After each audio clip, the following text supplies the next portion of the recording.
Yan, kung gaano kalutong.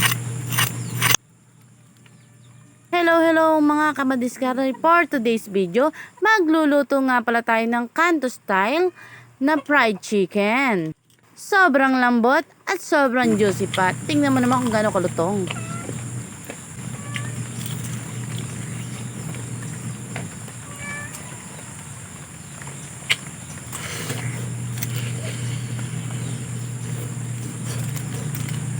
Itsura pa lang, mapapakanin ka talaga.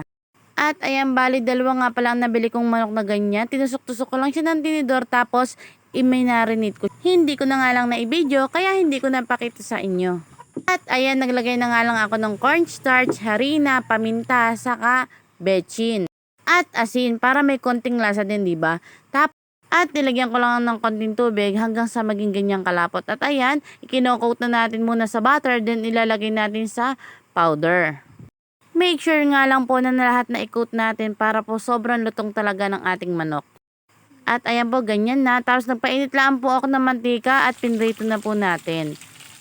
At wag nga lang pong malakas ang apoy para po hindi naman po masunog ang ating prito. At ipinirito ko na lang nga po yung dalawang manok na nabili natin. At mamaya i-double fry natin yan para sobrang lutong na ating Kanto style fried chicken. At ayan, grabe, tingnan nyo naman. Kulay pa lang, ang sarap-sarap ng tignan. Ayan, dinoble fry na nga natin. At mamaya, plating na tayo. At ayan, grabe, sobrang lutong. Tingnan mo, tunog pa lang, ang sarap-sarap na.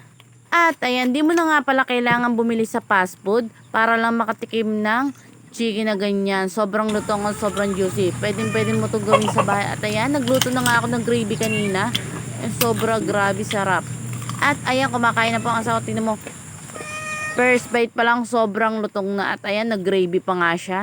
Nasasarapan talaga siya. Makakakain na naman to ng napakaraming kanin. At kung umabot ka nga sa video na to, paki-comment naman kung tagasan ka at saan nakarating ang video ko.